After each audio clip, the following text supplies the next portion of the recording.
I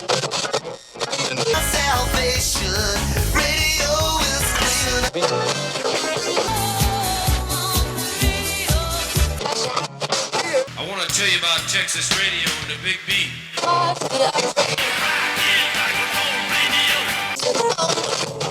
It was a warm summer night with our song playing on the radio.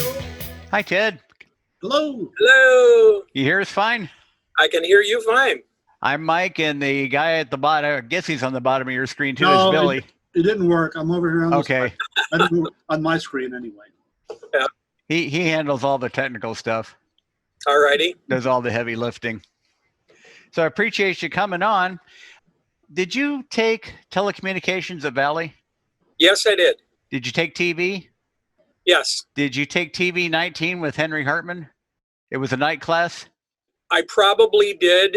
In my second year, we took quite a bit of different things, including news writing on camera, news reporting. We had to do a special. We had to put together, seems like it was an hour special, but probably a half hour special program. And I did, because it was 1970, I did The Story of the Carpenters was my featured TV show. So.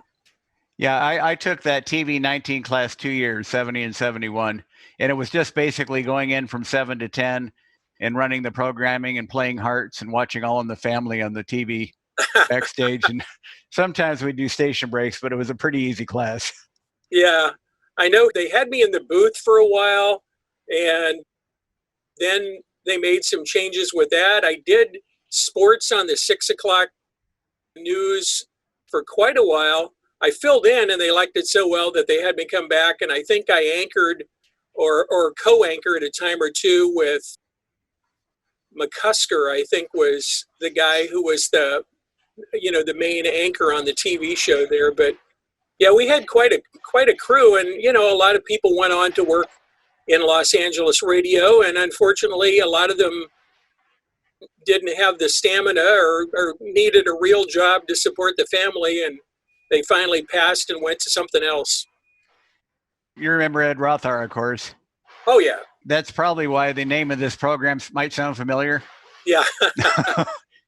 Because he had I Remember Radio before I Remember TV. Yeah, boy, he could talk a good talk about everything from the early days to things we didn't even know about. Yeah. Oh, he was great. Yeah. You remember Henry Hartman? He was the guy that taught the class. Yeah, I faintly remember him.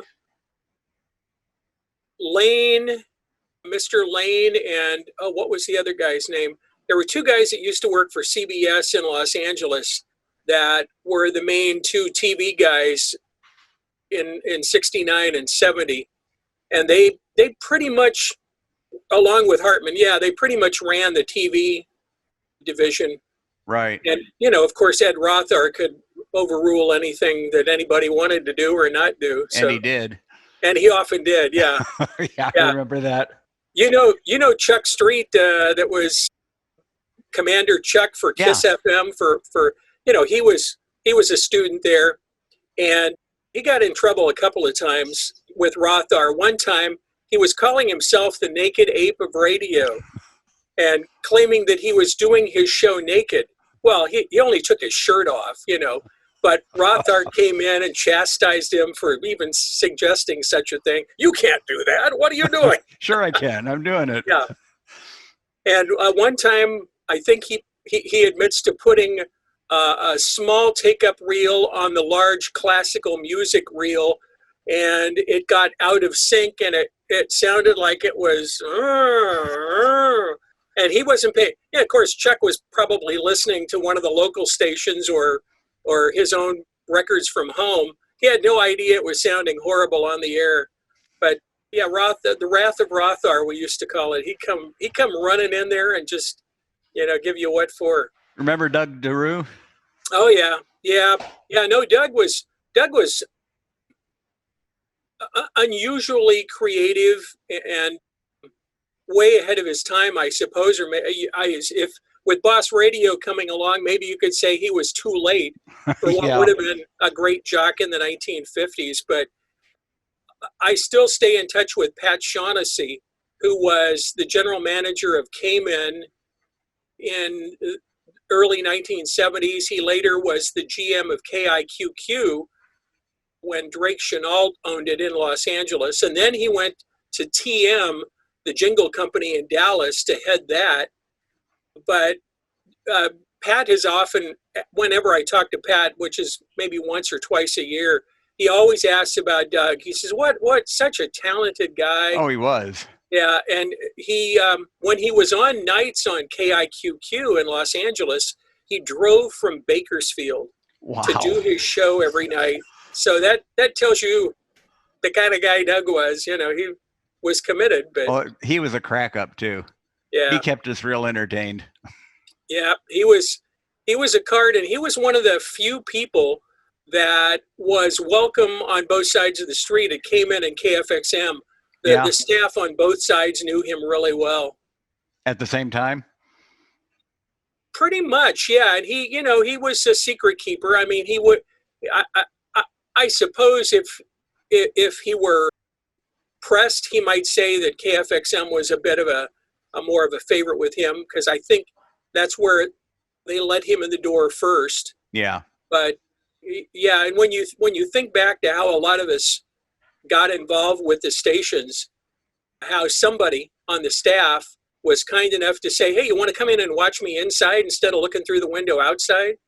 And, one thing led to another, and several of us, ended up in pretty nice positions with the station after a few years of being an intern. Did you do anything at KFXM?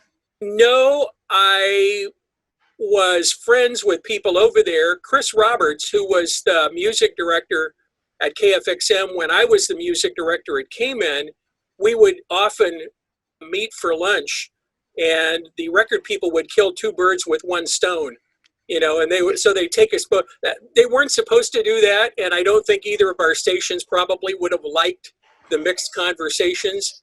But one day Chris said, hey, come back to the station with me. I want you to meet Al Anthony. And so I met Al Anthony that one time that I remember. And one of the sales manager, Benell, I can't remember his first name, but his son, Bob, and his son's on Facebook. But Bob met me and he said, Ziegenbusch, what a great Jewish name. I guess he thought he was being funny, but I still remember, when people say things like that, it sticks with you. And if that's what he wanted, I still remember that. But we had a nice chat, and, they were, for the most part, the real bad blood between the two stations was earlier than 1970. Don Elliott has quite a few stories of things that I don't even recall. I started hanging around the station. Bill Watson let me in, came in like 1963. Oh, wow. My mom said to me, she said, does he have any idea how old you are? And I said, I don't think so. She goes, I guess you look a lot older than you really, if he knew you were 12 years old, I don't think he'd let you hang around that radio station. But Watson let me in, and he owed me, for some work I did, he owed me some records, some albums that he promised me. And he took off, I forget, I think he went to work for Drake Chenault then, at that time. And Brian Lord became the PD for a little while. And so Brian paid me off in some of the albums. And he said, but this isn't everything. I should give you a few more things. If you could come back in a few weeks. And all of a sudden, Brian Lord wasn't the PD. Johnny Darren was the PD.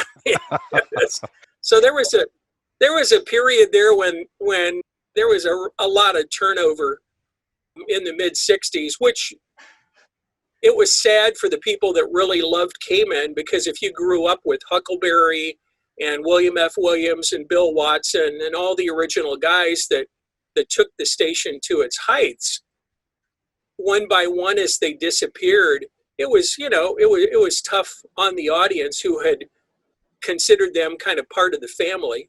And KMEN somewhat tried to make up for it when they brought in John Ravenscroft from England with the English accent, and did different things that they attempted to do to build the audience. But he didn't last a real long time, did he? no, he ended up, I don't know whether he wasn't that happy here or what the situation was. Maybe he thought he should have been paid more money. Everybody thought that. Yeah, but he ended up being, John Peel was his real name, and he ended up being a legend in the UK, involved with one of the first pirate radio stations in England, and was a legend there. And likewise, Dave McCormick, who was the afternoon guy and program director of KMEN in 68, 69, that period.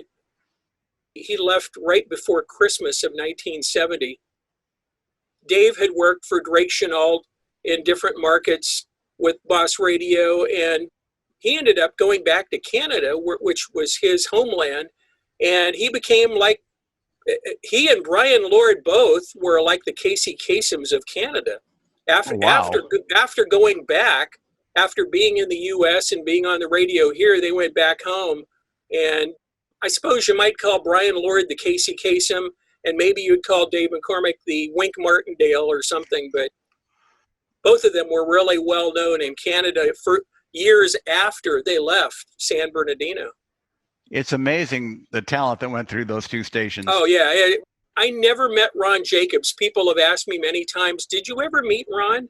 And I don't recall he ever was in the building, because Ron Jacobs was the kind of guy who obviously stood out. Yeah, I would have known with his charisma and his character if he was there. But, I was there with Watson and got to know Mark Dennis, who later worked with me at KFI Coast. Yeah, it was quite a time when you think of the talent that passed through there. And everybody, Tom Becker, that later became known as Bo Donovan, he did afternoons until I think KFXM tried to get him out of the market. They sent an air check of Tom Becker to KACE in Los Angeles, I think was the station where he started. And they got him out of the market. And that was something that both stations did a lot. They would put together a cassette of their best competition and try to get that person out of the market. And same thing with Bruce Chandler. When Bruce Chandler was on KFXM after leaving KMEN, he gave KMEN fits. He was pulling 30 shares in the afternoon on KFXM, and they needed to get him out of that market. So they sent air checks of Bruce to KEZY in Anaheim and poked the people there, this guy's really good. You need to hire him. You need to get him out of our hair. I understand that KMEN was kind of the test bed for Boss Radio. In hindsight, that's a bit of the story.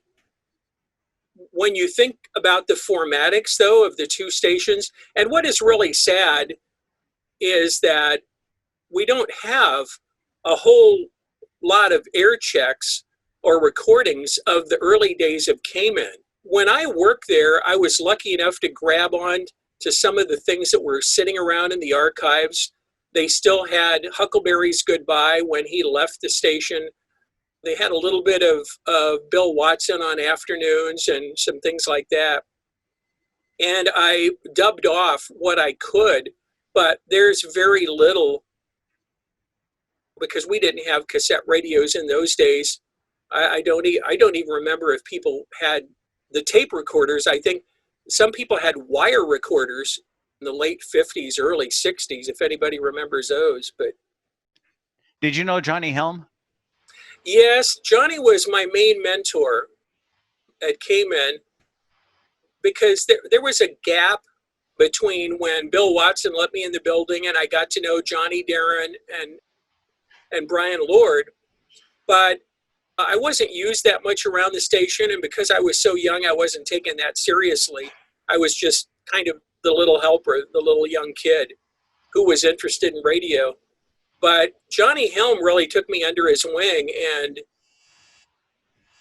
when I got my first class license, I went to Don Martin's school in the summer of '70 and got my first class ticket.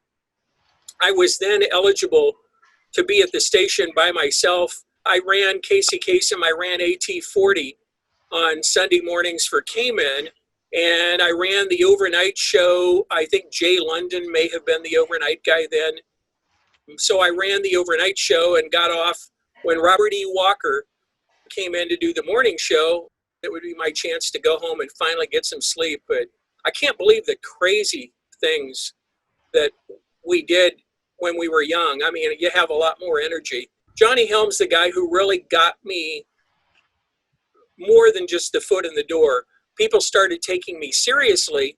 I asked Johnny one time, I said, why were you so kind to me, and why did you take me under your wing? He said, I had never seen anybody that passionate about wanting to be in the business and loving every aspect. You were willing to do anything.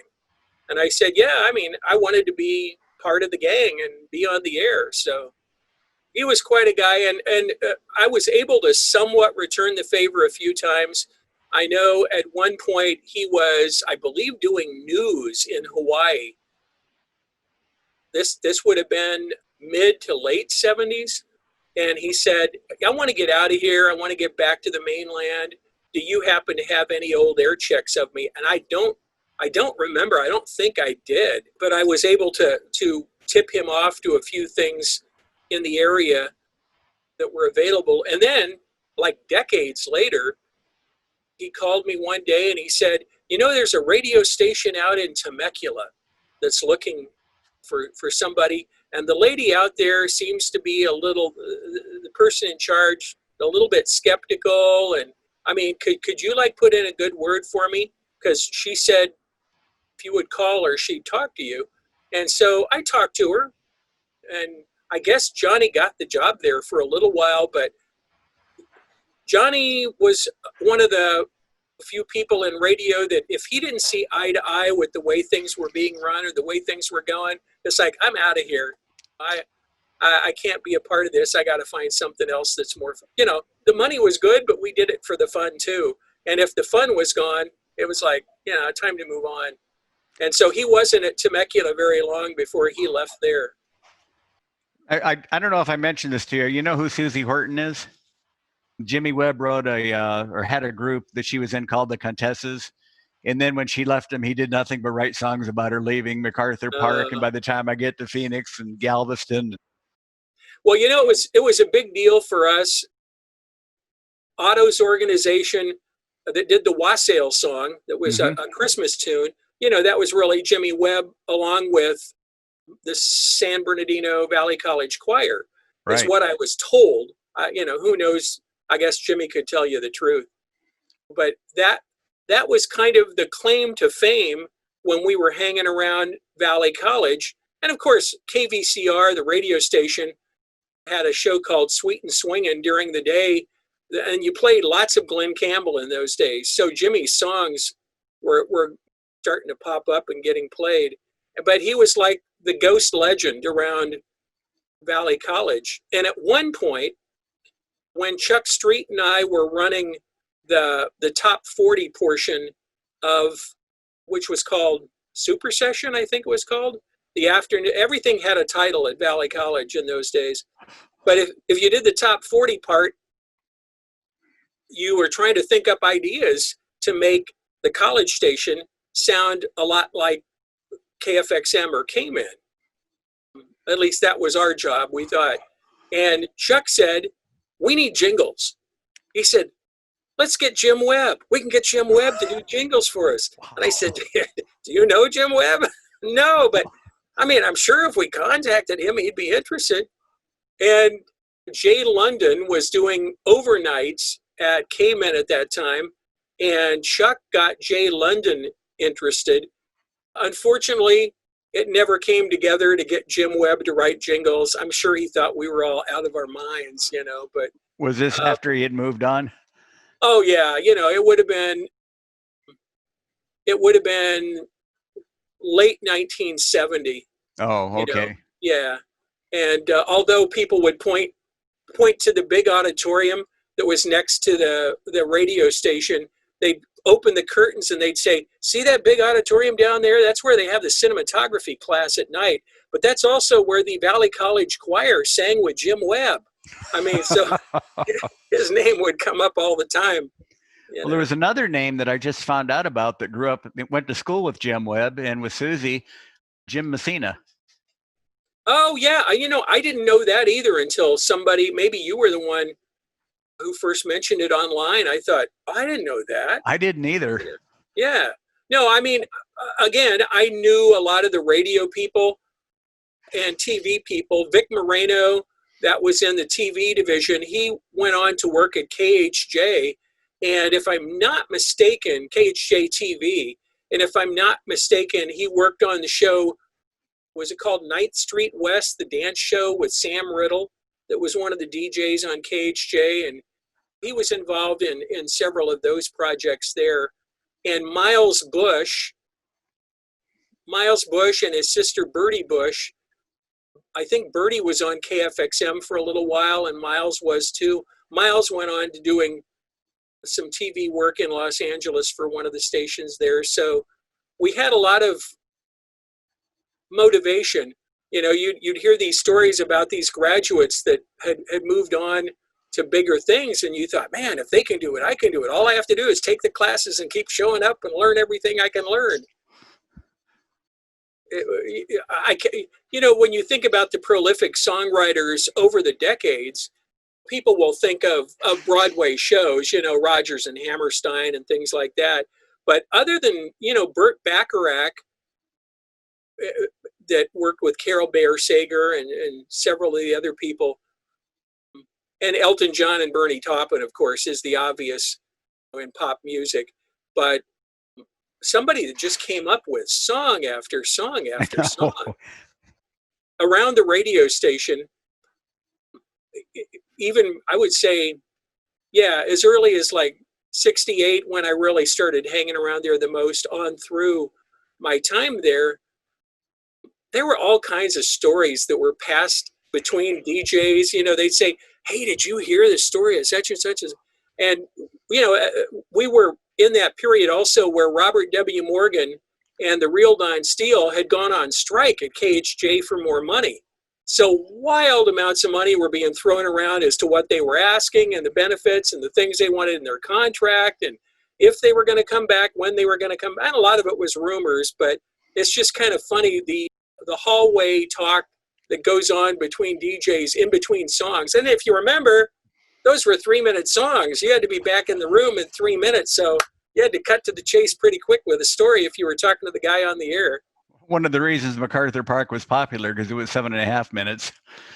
Yeah. Several people have asked me, what was your bathroom song? And I say, what era are we talking about? The long version of Crimson and Clover, MacArthur Park, Good Vibrations. They were all great ones. When Scott Seagraves came from New Orleans to be the program director of KMEN, the FMs were really starting to take off. And so Scott got the idea of putting the FM on the AM. And he started playing a lot of album cuts, especially at night, or maybe it was generally at night. And so, some of those really long album cuts became part of the format. Many people say that was the car going over the cliff for KMEN because the listeners weren't ready for that. They didn't expect that.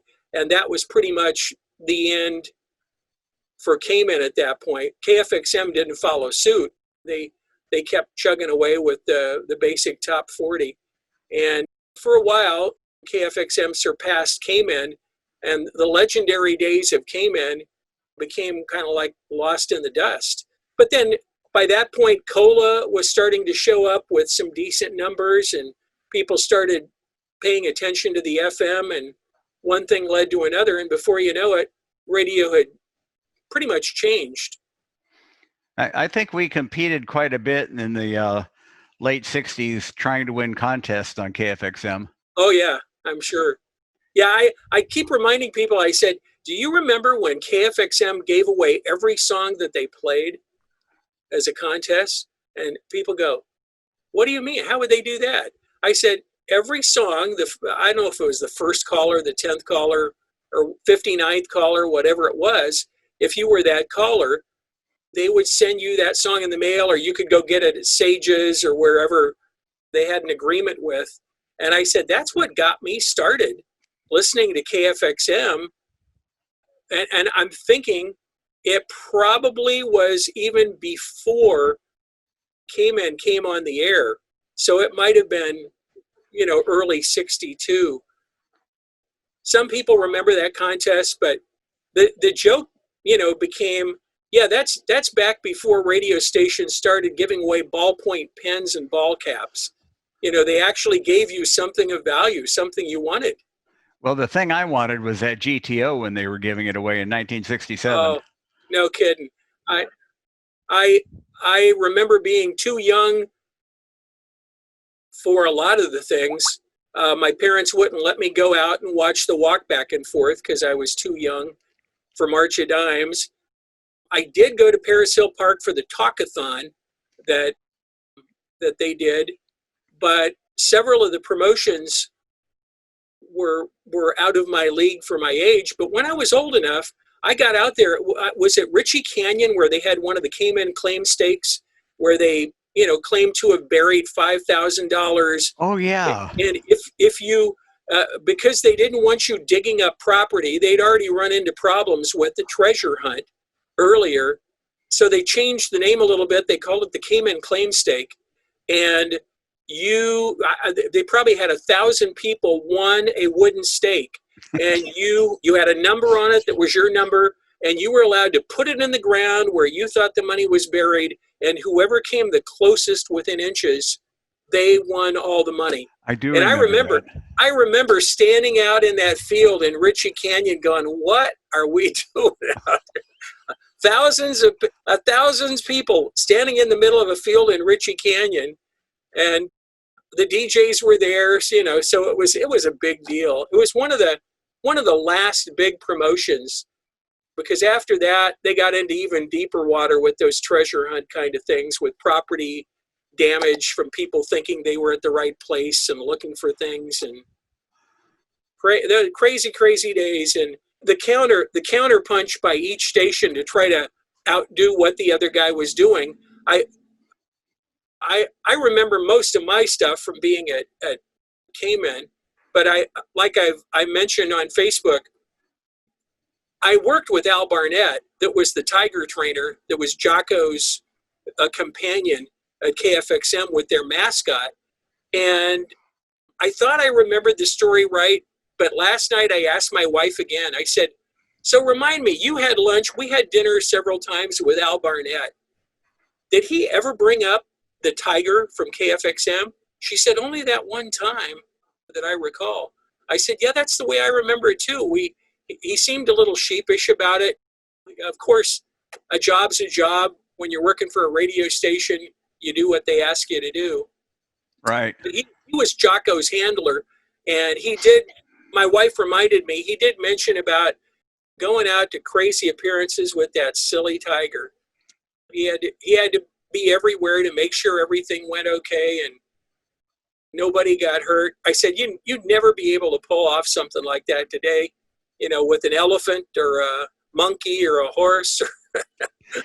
I read a lot of the comments a few years ago on Doug Calgaro's site, and it seems to be the most memorable thing to the people who work there was how much raw meat it took to feed him, and how much cleanup there was after him because he didn't have a kitty litter box.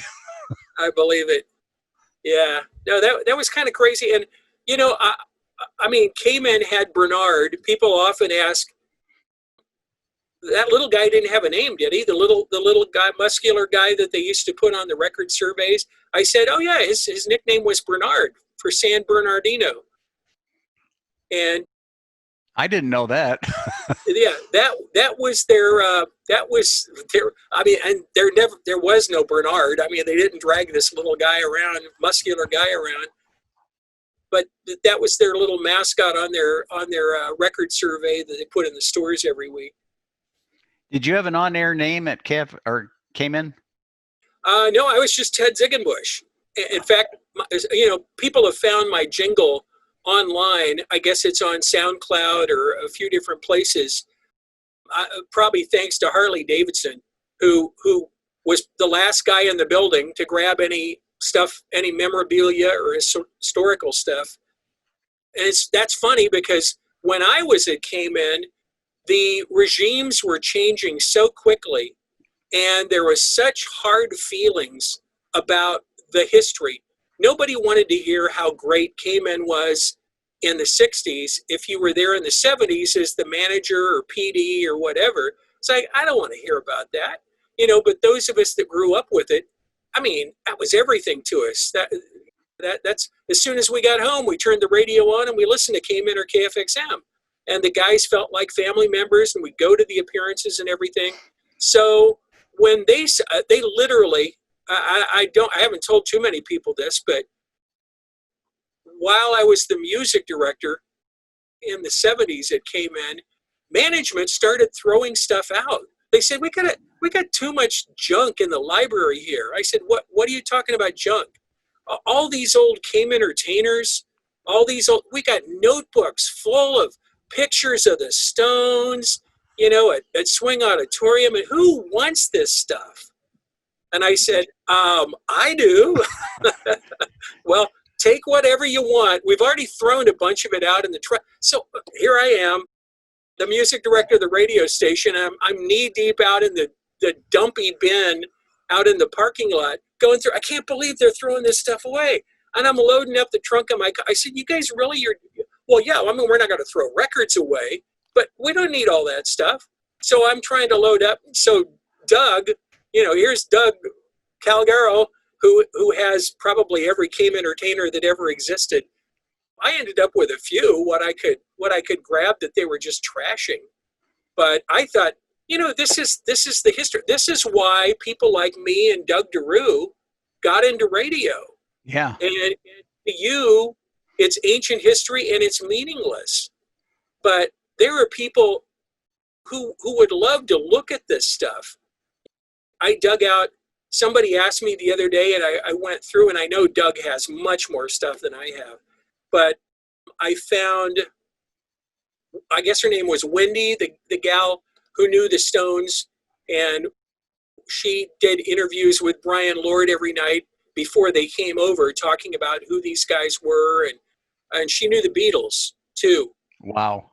And so they put pictures of Wendy. She was the celebrity on the KMEN record survey because she knew all those big rock and roll stars that were way over there in England. It's stuff like that I'm sure there are many people that say, oh, that is junk. Who would want that? But to those of us that grew up in radio and became a part of radio later on, that was our foundation. That was the encouragement. That was what we looked forward to every day, getting out of school, getting home, and listening to the radio. Who did afternoons in 73 at KMEN? 73 afternoons. I left KMEN in August of 73 is when I left them to go to KCAL, to do mornings on KCAL. So I had been working for Dusty Morgan, who was the PD at that point. And my guess would be that Dusty did afternoons. The reason I'm asking, remember when that Canadian came out with the Americans? That story about I Don't Blame where they played the Battle Hymn of the Republic in the background. Yes. Yeah, I faintly remember that. Well, KMEN did a parody on it called the Mentonians. Oh, that would have been Dusty. Yeah, Dusty on his show, he would do the weather, and he would say, and currently in Mentone Beach. Oh, really? And Mentone didn't have a beach that I know of. Oh, I've been to it.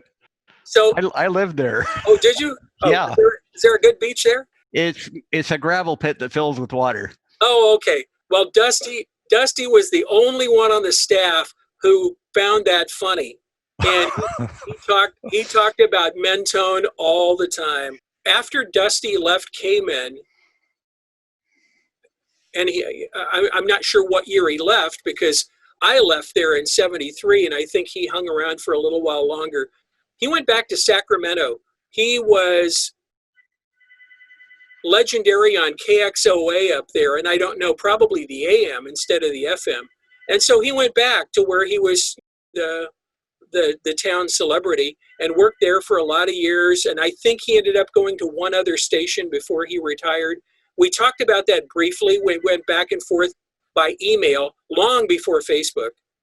Yeah, he did a great thing called the Mentonians, and it was about Mentone had the biggest toilet plant in the West Coast, and he wouldn't blame the Mentonians if they never sold another toilet to anybody.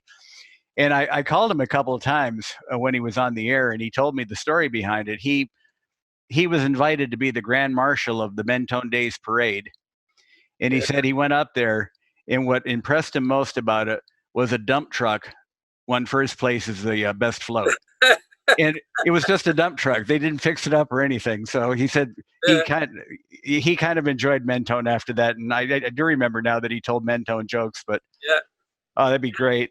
That was Dusty's humor. He was fun. He was a fun guy to be around. He wouldn't give me a copy though. I tried to get it from him. He said, "I'm not gonna." No, I've got to keep that to myself. Yeah. Jim Quinn called himself Quinn the Eskimo that did mornings there for a while. Jim Quinn and Dusty Morgan had both worked together at Quiz, KWIZ in Santa Ana before coming to KMEN. So they were good buddies and they would hang out together a lot. And they both had that kind of off the wall sense of humor that you never knew quite what to expect. And once Dusty became program director, some of those things that he had wanted to do, he finally got to do. I'm sure that the thing you just mentioned there was one of those things that had been cooking in his head for a long time. It was a